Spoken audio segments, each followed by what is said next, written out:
सुभाषतम।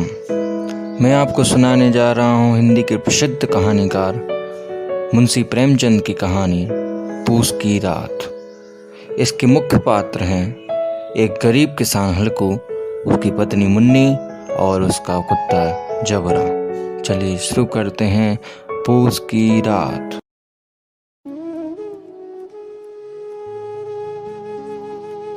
हल्कू ने आकर स्त्री से कहा, सहना आया है, लाओ जो रुपये रखे हैं उसे दे दो, किसी तरह गला तो छूटे। मुन्नी झाड़ू लगा रही थी, पीछे फिरकर बोली, 3 ही तो रुपये हैं, दे दोगे तो कम्बल कहाँ से आएगा? माघ पूस की रात हार में कैसे कटेगी? उससे कह दो फसल पर दे देंगे, अभी नहीं। हल्कू एक क्षण अनिश्चित दशा में खड़ा रहा। पूस सिर पर आ गया। कम्बल के बिना हार में रात को वह किसी तरह नहीं जा सकता, मगर सहना मानेगा नहीं। घुड़कियाँ जमावेगा, गालियाँ देगा, बला से जाड़ों में मरेंगे, बला तो सिर से टल जाएगी। यह सोचता हुआ वह अपनी भारी भरकम ढील लिए हुए, जो उसके नाम को झूठा सिद्ध करता था, स्त्री के समीप गया और खुशामद करके बोला, ला दे दे, गला तो छूटे, कम्बल के लिए कोई दूसरा उपाय सोचूंगा। मुन्नी ने उसके पास से दूर हट गई और आंखें तरेती हुई बोली, कर चुके दूसरा उपाय, जरा सुनूं तो कौन सा उपाय करोगे? कोई खैरात दे देगा कम्बल, ना जाने कितनी बाकी है, जो किसी तरह चुकने का नाम ही नहीं आती। मैं कहती हूँ तुम खेती क्यों नहीं छोड़ देते, मर के काम करो, उपज हो तो बाकी दे दो। चलो छुट्टी हुई, बाकी चुकाने के लिए तो हमारा जन्म हुआ है, पेट के लिए मजूरी करो, ऐसी खेती से बाज आए। मैं रुपये ना दूंगी। हल्कू उदास होकर बोला, तो क्या गाली खाऊं? मुन्नी ने तड़प कर कहा, गाली क्यों देगा, क्या उसका राज है? मगर यह कहने के साथ ही उसकी तनी हुई भौहें ढीली पड़ गईं। हल्कू के उस वाक्य में जो कठोर सत्य था, वह मानो एक भीषण जंतु की भांति उसे घूर रहा था। उसने जाकर आले पे से रुपये निकाले और लाकर हल्कू के हाथ पर रख दिए। फिर बोली, तुम छोड़ दो अब की से खेती, मजूरी से एक छुर्क में एक रोटी तो खाने को मिलेगी, किसी की धौंस तो ना रहेगी। अच्छी खेती है, मजूरी करके लाओ, वह भी उसी में झोंक दो, उस पर धौंस। हल्कू ने रुपये लिए और इस तरह बाहर चला मानो अपने हृदय निकाल कर देने जा रहा हो। उसने मजूरी से एक एक पैसा काट कपट कर 3 रुपये कम्बल के लिए जमा किए थे। वह आज निकले जा रहे थे। एक एक पग के साथ उसका मस्तिष्क अपनी दीनता के भार से दबा जा रहा था। पूस की अंधेरी रात। आकाश पर तारे भी ठुठुरते हुए मालूम होते थे। हल्कू अपने खेत के एक किनारे ऊख के पत्तों की एक छतरी के नीचे बांस के खटोले पर अपनी पुरानी गाड़ी की चादर ओढ़े पड़ा कांप रहा था। खाट के नीचे उसका संगी कुत्ता जबरा पेट में मुँह डाले सर्दी से कूकू कर रहा था। 2 में से एक को नींद न आती थी। हल्कू ने घुड़नियों को गर्दन में चिपकाते हुए कहा, क्यों जबरा, जाड़ा लगता है? कहता तो था घर में पुआल पर लेटा रहे, तो यहाँ क्या लेने आए थे? अब खाओ ठंड, मैं क्या करूँ? जानते थे मैं यहाँ हलवा पूरी खाने आ रहा हूँ। दौड़े दौड़े आगे आगे चले आए, अब रो नानी के नाम को। जबरा ने पड़े पड़े दम हिलाई और अपनी कुकू को दीर्घ बनाता हुआ एक जमाई लेकर चुप हो गया। उसकी स्वान बुद्धि ने शायद ताड़ लिया, मेरे स्वामी को मेरी कुकू से नींद नहीं आ रही है। हल्कू ने हाथ निकालकर जबरा की ठंडी पीठ सहलाती हुए कहा, कल से मत आना मेरे साथ, नहीं तो ठंडे हो जाओगे। यह राण पछुआ ना जाने कहाँ से बर्फ लिए आ रही है। उठूं फिर एक चिलम भरूं, किसी तरह रात तो कटे। 8 चिलम पी चुका, यह खेती का मजा है। और एक एक भगवान ऐसे पड़े हैं जिनके पास जाड़ा जाए तो गर्मी से घबरा कर भागे। मोटे मोटे गद्दे, लिहाफ, कम्बल, मजाल है जाड़े का गुजर हो जाए। तकदीर की खूबी, मजूरी हम करें, मज़ा दूसरा लूटें। हल्कू उठा, गड्ढे में से जरा सी आग निकालकर चिलम भरी।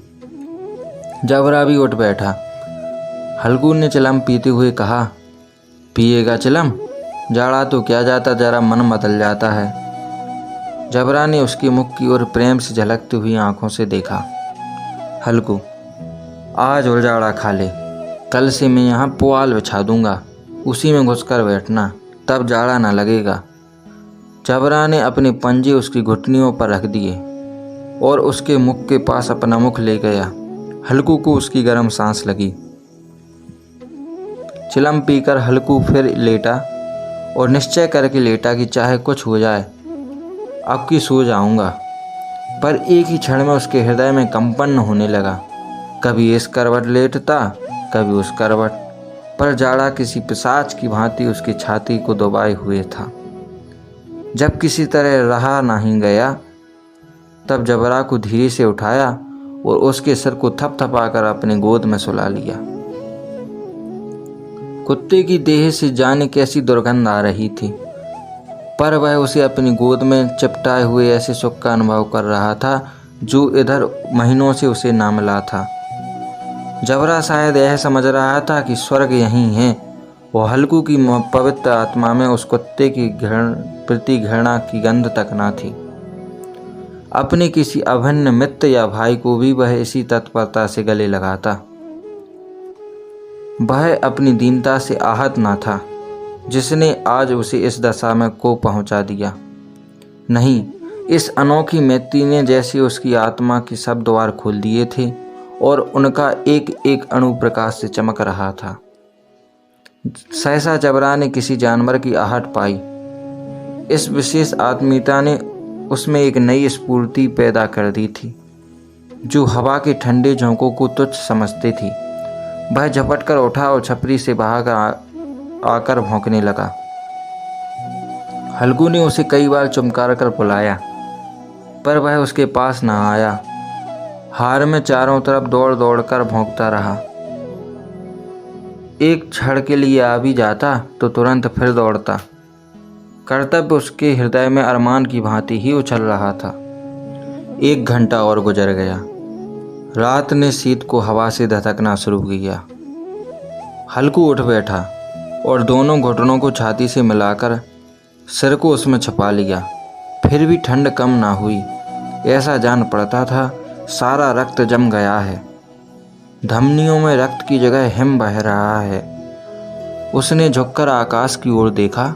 अभी कितनी रात बाकी है। सप्तऋषि अभी आकाश में आधे भी नहीं चढ़े। ऊपर आ जाएंगे तब कभी सवेरा होगा। अभी पहर से ऊपर रात है। हल्कू के खेत से कई एक गोले के टप्पे पर आमों का एक बाग था। पतझड़ शुरू हो गई थी। बाग में पत्तियों का ढेर लगा हुआ था। हल्कू ने सोचा चलकर पत्तियां बटोरूं और उन्हें जलाकर खूब तापूं। रात को मुझे कोई पत्तियां बटोरते देखे तो समझे कोई भूत है, कौन जाने कोई जानवर ही छिपा बैठा हो। मगर अब तो बैठे नहीं रहा जाता। उसने पास के अरहर के खेत में जाकर कई पौधे उखाड़ लिए और उनका एक झाड़ू बनाकर हाथ में सुलगता हुआ उपला लिए बगीचे की तरफ चला। जबरा ने उसे आते देखा तो पास आया और दम हिलाने लगा। हल्कू ने कहा, अब तो रहा नहीं जाता जबरू, चलो बगीचे में पत्तियां बटोर कर तापें। तांठे हो जाएंगे तो फिर आकर सोएंगे।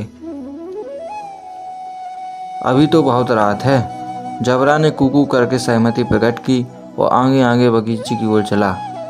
बगीचे में खूब अंधेरा छाया हुआ था और अंधकार में निर्दय पवन पत्तियों को कुचलता हुआ चला जाता था।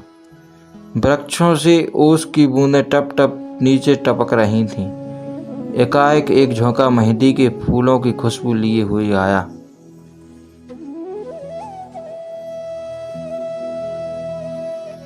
हल्कू ने कहा, कैसी अच्छी महक आ रही है जबरू, तुम्हारी नाक में भी तो सुगंध आ रही है। जबरा को कहीं जमीन पर एक हड्डी पड़ी मिल गई थी, उसे चिचूड़ रहा था। हल्कू ने आग जमीन पर रख दी और पत्तियां बटोरने लगा। जरा देर में पत्तियों का ढेर लग गया। हाथ टुटुलते जाते थे, नंगे पांव गले जाते थे और वह पत्तियों का पहाड़ खड़ा कर रहा था। इसी अलाव में वह ठंड को जलाकर भस्म कर देगा। थोड़ी देर में अलाव जल उठा। उसकी लौ ऊपर वाले वृक्ष की पत्तियों को छू छू कर भागने लगी। उस अस्थिर प्रकाश में बगीचे के विशाल वृक्ष ऐसे मालूम होते थे मानो उस अथाह अंधकार को अपने सिरों पर संभाले हुए हों। अंधकार के उस अनंत संसार में यह प्रकाश एक नौका के समान हिलता मचलता हुआ जान पड़ता था। हल्कू अलाव के सामने बैठा आग ताप रहा था। एक क्षण में उसने दोहर उतारकर बगल में दबा ली और दोनों पांव फैला लिए, मानो ठंड को ललकार रहा हो। तेरे जी में जो आए सो कर। ठंड की असीम शक्ति पर विजय पाकर वह विजय गर्व को हृदय में छिपा ना सकता था।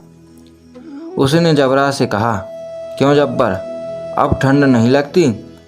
जब्बर ने कुकू कर कर मानो कहा, अब क्या ठंड लगती ही रहेगी? पहले से यह उपाय ना सूझा? नहीं इतनी ठंड क्यों खाते? जब्बर ने पूंछ हिलाई। अच्छा आओ, इस अलाव को कूद कर पार करें, देखें कौन निकलता है।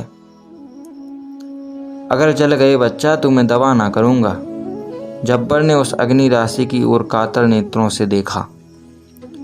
मुन्नी से कल ना कह देना, नहीं तो लड़ाई कराएगी। यह कहता हुआ वह उछला और अलाव के उस पार साफ निकल गया। पैरों में जरा लपट लगी, पर वह कोई बात न थी। जबरा आग के गिर्द घूमकर उसके पास खड़ा आ गया।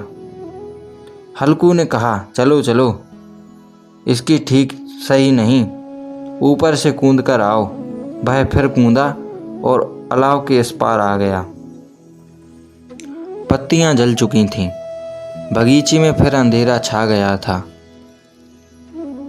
राख के नीचे कुछ आग बाकी थी और हवा के झोंके आने पर जरा जाग उठती थी, पर एक क्षण में फिर आंखें बंद कर लेती थी।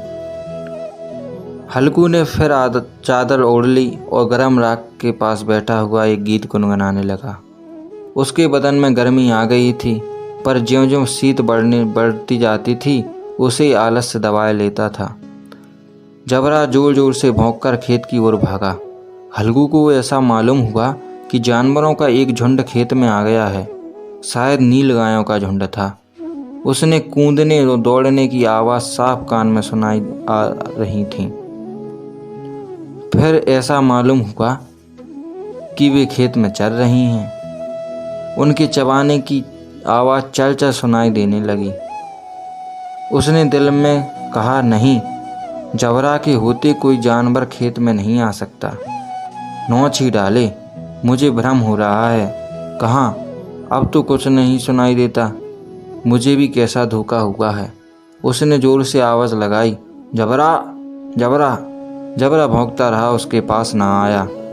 फिर खेत के चले जाने की आहट मिली। अब वह अपने आप को धोखा ना दे सका।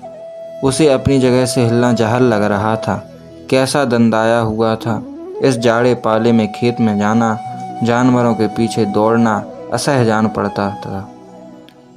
वह अपनी जगह से ना हिला।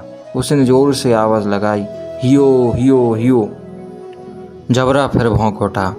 जानवर खेत चर रहे थे। फसल तैयार है। कैसी अच्छी खेती थी, पर ये दुष्ट जानवर उसका सर्वनाश किए डालते हैं।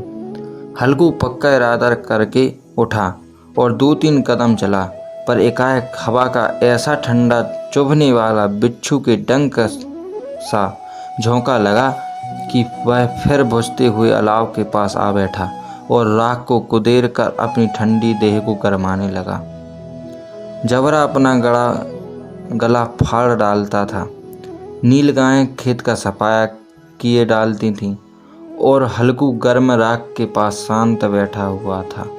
अकर्मण्यता ने रस्सियों की भांति उसे चारों तरफ से जकड़ा रखा था। उसी राख के पास गर्म जमीन पर वह चादर ओढ़कर सो गया। सवेरे जब उसकी नींद खुली तब चारों तरफ धूप फैल गई थी और मुन्नी कह रही थी, क्या आज सोते ही रहोगे? तुम यहाँ आकर रम गए और उधर सारा खेत चौपट हो गया। हल्कू ने उठकर कहा, क्या तू खेत से होकर आ रही है? मुन्नी बोली, हाँ, सारे खेत का सत्यानाश हो गया। भला ऐसा भी कोई सोता है? तुम्हारे यहाँ मड़ैया डालने से क्या हुआ? हल्कू ने बहाना किया, मैं मरते मरते बचा, तुझे अपने खेत की पड़ी है। पेट में ऐसा दर्द हुआ कि मैं ही जानता हूँ। दोनों फिर खेत के दांड़ पर आए। देखा सारा खेत रौंदा पड़ा हुआ है। जबरा मड़ैया के नीचे चित्त लेटा है, मानो प्राण ही ना हो। दोनों खेत की दशा देख रहे थे। मुन्नी के मुख पर उदासी छाई थी, पर हल्कू प्रसन्न था। मुन्नी ने चिंतित होकर कहा, अब मंजूरी करके मालगुजारी भरनी पड़ेगी। हल्कू ने प्रसन्न होकर मुख से कहा, रात को ठंड में यहाँ सोना तो ना पड़ेगा।